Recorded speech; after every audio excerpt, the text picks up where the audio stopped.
This is the global version of the Vivo X200 Pro, and this is the Chinese version of the Vivo X200 Pro. In this video, we will answer the question of whether it's worth paying extra for the global version. All right, friends, let's go.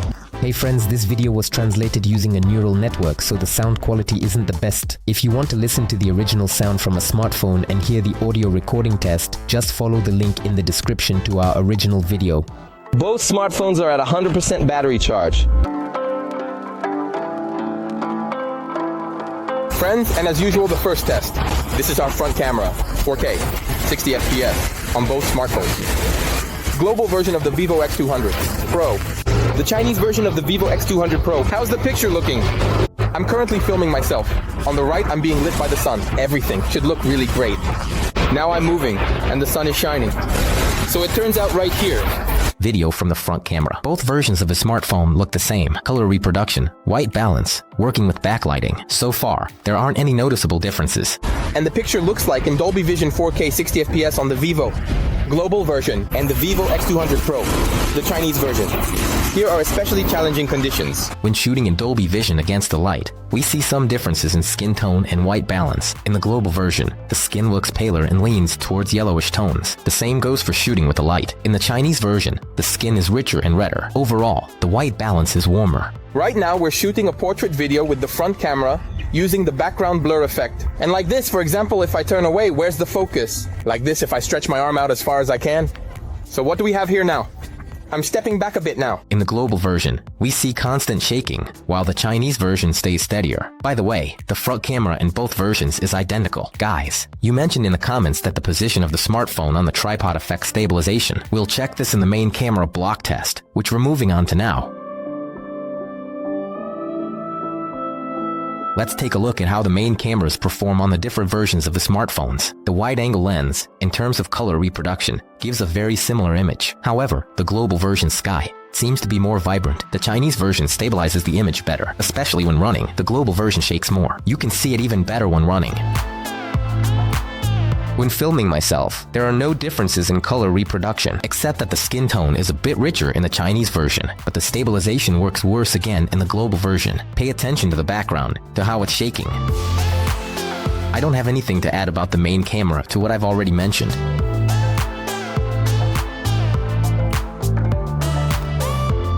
When shooting with a 2x zoom, the situation is similar. So, the conclusion is this. The algorithms in the Chinese version of the Vivo X200 Pro handle video stabilization better. However, the difference in color reproduction between the smartphones is minimal. Guys, I've just swapped the smartphones. Now we have the global version on the right side and the Chinese version on the left side. Let's see if the placement of the main camera module relative to the axis of my hand affects stabilization. Switching smartphones didn't change stabilization. The global version still struggles more with shaking while running. This applies to all lenses. Guys, I've now placed cameras together. Block SOSUM of camera blocks next to each other. And let's see if this arrangement will have an effect. Let's go test the stabilization of our smartphone's cameras. So now I'm filming myself with the ultra-wide lens at 0.6x on both smartphones. When my cameras are directly facing each other on the plates. And let's see how the image stabilizes. How our smartphones slightly stabilize the picture when filming ourselves.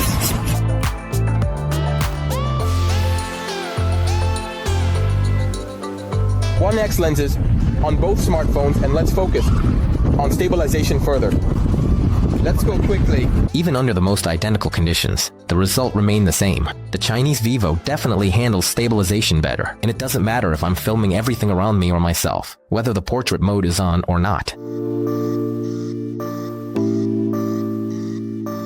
Friends, how the shooting is going with the main camera setup. 4K, 30 frames per second with a background blur effect. And this is how the beauty should look. Right now the focus is on me, and the girls behind me, they're walking, and ideally there shouldn't be any focus on them. In the portrait video with the main camera, we also have dynamic focus you switch by tapping the screen. Here, both videos are identical. Again, color, blur, focus, everything looks the same. This is how portrait photography with makeup effects works for us. This is only available on the Chinese version, in video portrait mode. And how does my face look with the makeup effect? Noticeable color difference. The global version has warmer colors. Even I would say too much. The skin has turned completely orange. The Chinese version looks better. Now let's compare portrait video in challenging conditions. The shot is circling around the person.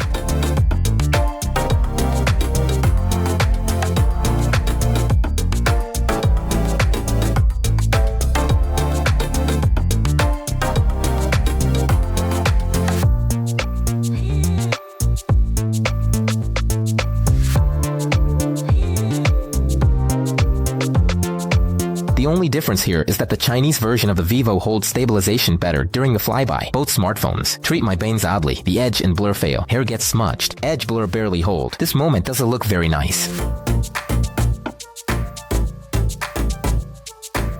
Let's see if there's any difference when zooming in video mode. I didn't notice any differences at almost all zoom levels.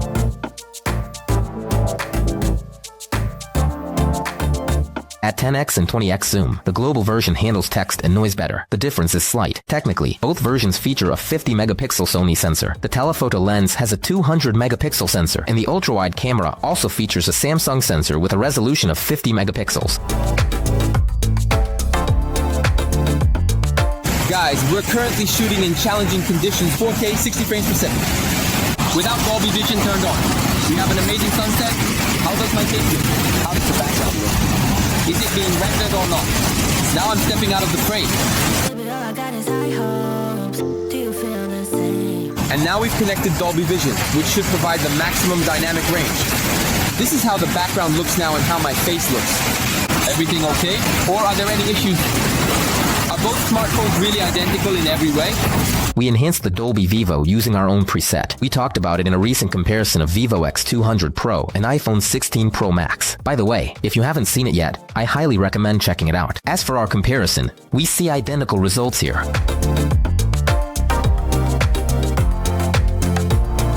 And now we're shooting video in logarithmic format. 4K at 60 frames per second on the edge of the smartphone. Let's look at the face, let's look at the background.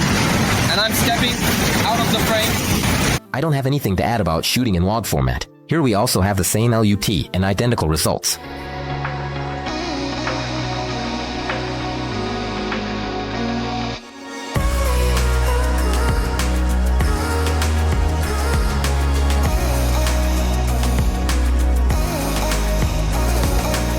Slow motion on both versions of the smartphone works pretty similarly. However, there's an interesting nuance. Both smartphones don't hold stabilization very steadily in this mode. The Chinese version doesn't have any advantages here.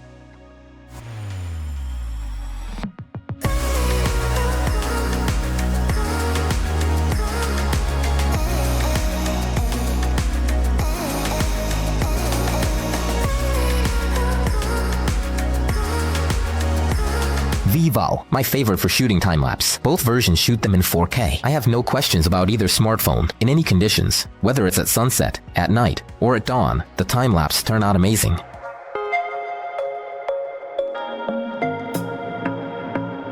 So guys, let's continue testing our smartphones now. It's already evening, the sun has set. So basically, these conditions aren't the most demanding, but they are still quite tough. In low light, we have flashlights on. And we're continuing the shoot here. Now, it's 4K. 30 frames per second on both smartphones. How do the global version and the Chinese version look overall? In night video shooting with the front camera, there's still no difference in color reproduction and how they handle light sources. There's a slight difference in white balance, but that could be due to the positioning of the smartphones on the tripod and the shooting conditions. Out of curiosity, I checked the stabilization. In low light, both front cameras perform more or less okay, and there's no noticeable difference. 4K at 30 frames per second with Dolby Vision effect. Right now, for some reason I feel like the picture on the Chinese version is more interesting.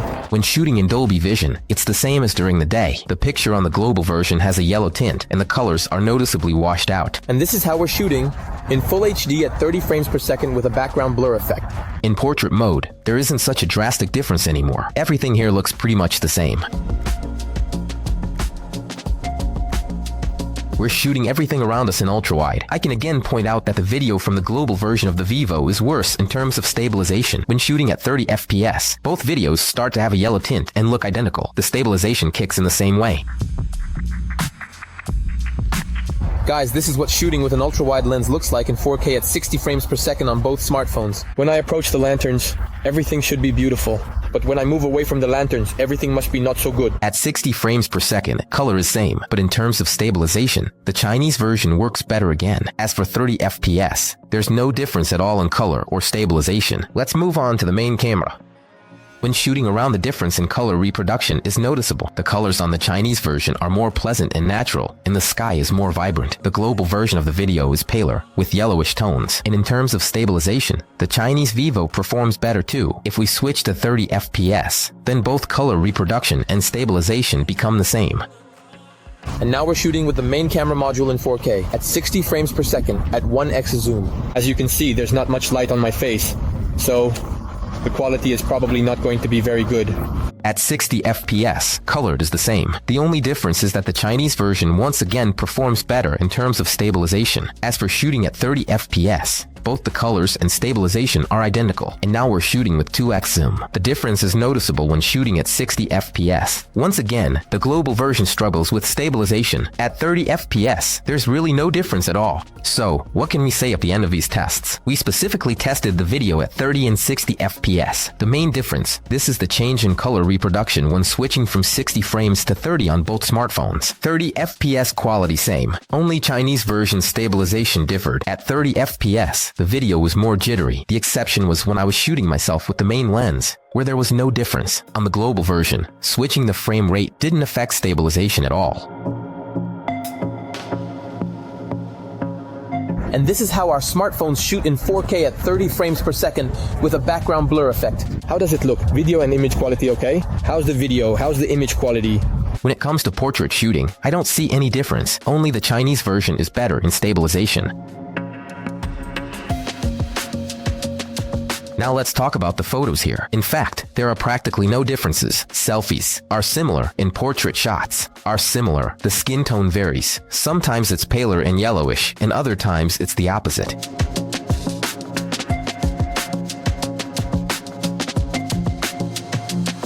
The same goes for landscape photos taken with the main camera. There are practically no differences in color reproduction. The difference shows up in individual shots. Whether it's day or night, the photos turn out to be identical again. Main camera photos of people. The Chinese version brightens skin with a yellow tint compared to the global version.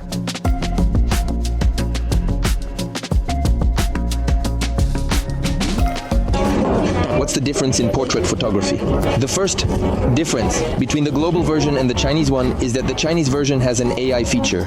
And these are some cool little things. You can do this if we have access to Wi-Fi. When I do this in AI filter, our photos immediately fly there. It's like that beautiful. We're already working on the third photo now. And now we're taking more photos of winter. And the last Chinese style? Yes, this is what we have. The global version doesn't have these cool features. And these are the results we get with AI filters. You can judge their quality for yourself. As for regular portrait photos, shots are similar in good lighting. Let's take a look at the night portrait photos. Here, the shots taken with the Chinese version of the Vivo again show a yellow tint on the face.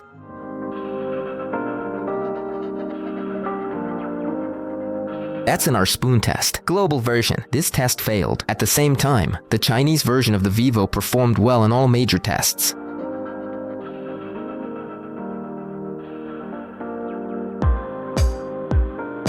Both handled food photography equally well, and again, there's no difference between the shots.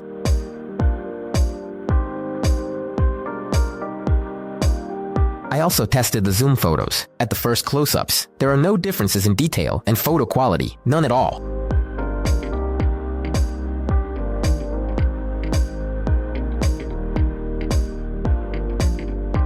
The difference can only be noticed when taking photos with the telephoto lens with 3.7x optical zoom. The global version has a polished result, while the Chinese version better preserves textures. These are the zoom differences. However, those are all the differences in zooming. At all other magnifications, up to 100 times zoom, there's no difference between the photos.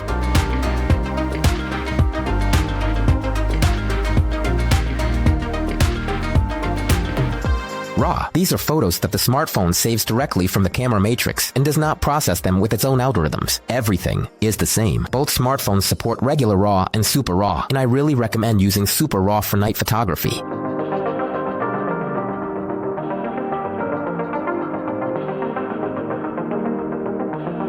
The global version of the smartphone has 59% battery left, while the Chinese version has 63%. But the difference is only 4%, which isn't much at all.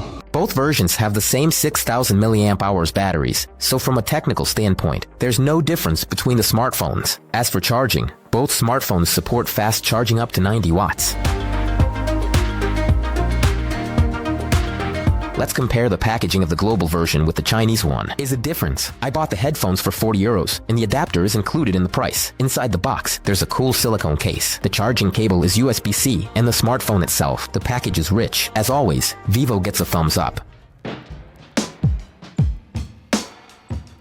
Visually, the smartphones are pretty much identical, so there's really no difference. The only thing is that the European version is only sold in this gray titanium color. 512 gigabytes, 16 gigabytes of RAM. This Chinese Vivo is sold in a really beautiful color. I specifically got this for myself. The first and main difference is the operating system. The Chinese version uses Origin OS, while the global version uses FunTouch OS. In the global version of the smartphone, all Google services and other popular apps that we're familiar with are pre-installed by default, including the contacts and messaging apps from Google. In the Chinese version, there are, accordingly, Chinese alternatives to these apps. It also has its own search engine, browser, and no pre-installed Google services, including Google Play. Everything needs to be downloaded manually. The global version has 2 physical SIM cards and also eSIM. In total, the settings, well, look a little different. It is clear that these operating systems are very similar here. The only thing is that there aren't any of these Chinese ones that need to be cleaned out. Everything here comes set up by default and works like a charm. I really like this operating system too. Everything works great right out of the box. There are no random Chinese apps here. I'm happy with the interface. I went through all the tabs and modes in the camera in detail, and I can say that there are practically no differences between the camera apps. I'm only going to talk about the moments where I noticed any difference. Let's take a look at the camera app. In this global Vivo, this little feature comes set up by default. We press to turn on the camera, it activates right away, and we can immediately switch to the app. Next, we're moving on to the settings. In the Chinese version, we can immediately check for an update. I can't do that here, so you can only come in here, check out the privacy statement, and that's it. Portrait mode. All the same. Another difference that I noticed first was this display of the AI mark. There is no photo, using artificial intelligence and no super enhancement of photos taken through a telephoto lens. I didn't find those features here in the camera settings. We click here, and we can see that, basically, it's all the same. They replaced the Chinese guy with a European. Here is now a French photo. This is a European, clearly not Chinese. Tiny changes that are. Portrait mode on these lenses on the Vivo. This is an awesome thing. Let's see if there are any differences here. Well, I see that there are no visual differences. They just changed this information a little bit. Here, when I click, it takes me to some Chinese website. We will switch to landscape mode, my favorite mode. I love it in general. This mode is probably the most interesting mode that was brought to its X200. Exactly why I prefer shooting with the Vivo X200 Pro over the Vivo X100 Ultra. Alright, let's take a look here. Everything is the same for us. We click on settings, and again, we don't see any difference. Everything is pretty much the same. Here, when we click on information, we are again redirected to this Chinese site. Of course, it's super convenient in the global version. I click here and read about landscape mode and some cool features. All the same functions that we have on the Chinese Vivo are also available in the global version. Video portrait.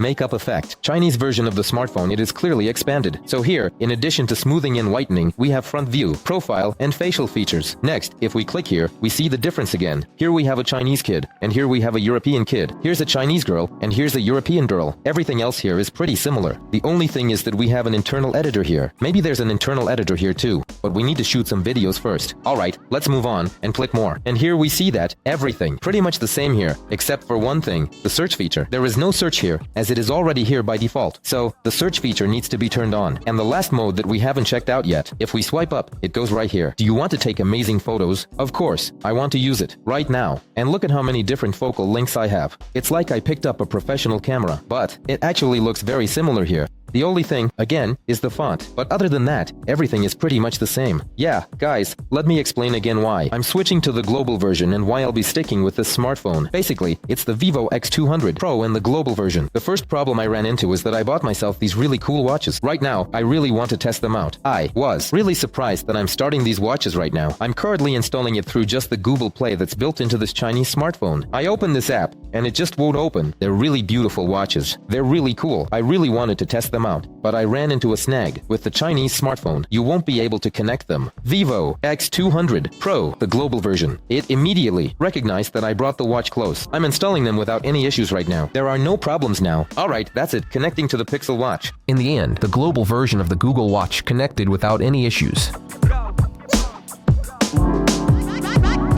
Transfer data using phone cloning. Vivo X Fold 3 Pro transfer all information to the new global versions of Vivo X200 Pro. To do this, we click on phone cloning. And here too, phone cloning. This is my new device, and this is the old device. I'm tapping to connect using the QR code. But down here it says to use the QR code on this device. I'm generating the QR code, and now I'm bringing it over here. Now the connection is happening. You see it says what? Currently, only some personal data can be transferred. Some data and apps won't transfer, but we'll see that right now. But he says the app won't be able to transfer. WeChat, IQ, and the setup features. So, let's see what personal data is. Messages, phone contacts, images, videos, audio, documents. Just move from Easy Share from a Chinese smartphone to a global version of smartphone. Basically, it won't work, so ideally, you'll have to manually reinstall all those apps, which, of course, isn't super convenient. Well, okay, let's transfer the audio. Phone cloning is currently not available. It's not letting me transfer, so let's try file transfer. So, for example, I want to send all the apps. I've already cleaned everything up here, all the essentials. Apparently, phone cloning fails, but app transfer works well, so we can move needed apps. If we transfer images, it's the same. I have 144 images to select and send. For example, I have multimedia files, some of my tracks, recordings, probably some from WhatsApp, and some other files, some multimedia. There are files, videos, and movies, they're APK files. I can transfer multimedia, I can transfer audio files, but I can't transfer contacts and SMS, unfortunately. The smartphones are equipped with the same 6.78-inch 120Hz AMOLED displays, and in the PWM measurements, both screens give the same result.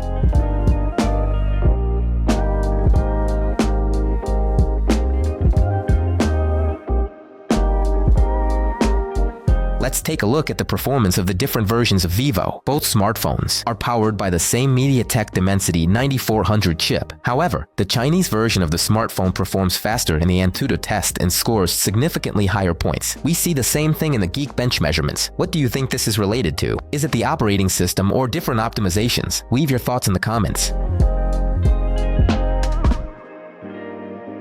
Both smartphones support the Wi-Fi 7 standard. I'm measuring them one by one on a gigabit network. And here, the Chinese version fell a bit short compared to the global one in download numbers. At the same time, the upload speed turned out to be exactly the same. I also tested the mobile internet, Spanish SIM card, same carrier. Here, the difference in download and upload is more in favor of the global version. I did another measurement. This time, I added a comparison with the Chinese Huawei Mate XT Ultimate design. And in this measurement, both Chinese smartphones outperformed the global version of Vivo in terms of performance. By the way, in Huawei, in this test, I had a SIM card from a different carrier.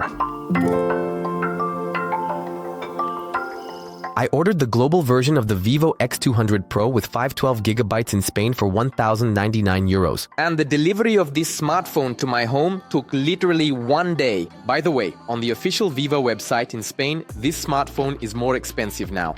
And now they don't give a charger as a gift anymore. I bought the Chinese version of the Vivo X200 Pro with 512GB in Beijing for 6,000 yuan. So, is it worth paying extra for the global version? Well, as usual, let's first talk about the advantages of the global version. And the first advantage, of course, is the Google services. You just unpack the smartphone, turn it on, set up Google account, and that's it, guys. And all the apps you need are basically already here. I just deleted a couple of apps here that I don't use. The second advantage, guys, eSIM functionality. And you can use both two physical SIM cards and eSIM. A huge plus. You can connect absolutely any watch to this Vivo X200 Pro global version, whether it's Samsung, Google, Pixel, or other watches that run on the Wear OS operating system. These watches connect to this smartphone without any issues. In the global version, there are absolutely no problems at all.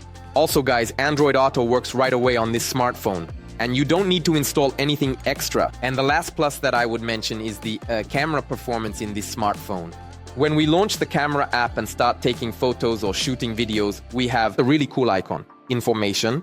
By pressing it, you immediately get information about that particular mode, which is done really well. While with the Chinese version, you need to have the internet connected. All the information available is in Chinese, which is not very convenient. Let's talk about what. The Chinese version is better than the global one. And the first advantage is that the Chinese version is significantly cheaper than the global version. The next important advantage of the Chinese version is the operating system. The operating system in the Chinese version is significantly better optimized. This smartphone, firstly, works much faster than the global version, which is actually very strange. Considering that the processors and RAM are indeed the same here, I was really surprised by the difference that the test showed between the Chinese version and the global version. The Chinese version was almost twice as fast as the global version, but in real life, I didn't notice that difference. Also, the Chinese version discharges more slowly. Let's talk about the camera. The Chinese version holds stabilization significantly better than the global version. For me, friends, honestly, this is a very strange result considering that the lenses here are absolutely the same. I also like all the AI features in the Chinese version, which unfortunately are not available in the global version. Maybe they'll add them later. Also, strangely enough, the Chinese version has more facial feature changes, which are not present in the global version. And to be honest, I don't know why they did it this way again. If you know why, please let me know in the comments. I also like that the Chinese version comes in different colors. Who would I recommend the global version? For everyone who is willing to pay extra for a more convenient and familiar interface and who doesn't want to spend several hours setting up the Chinese version. Everything will work here right out of the box, and it works at a very good level. I would definitely also recommend the global version to all those people who use smartwatches on the Virus operating system. But if that's not a problem for you, then there's really no point in paying extra for the global version. After spending a little time, you will remove all Chinese software from the smartphone and install everything you need. And at the same time, this Chinese smartphone with the Origin OS will run faster than the global version. Friends, if you liked this video and found it useful, be sure to subscribe to the channel. Give this video a like and definitely leave a comment. Which version of these smartphones did you choose? Goodbye.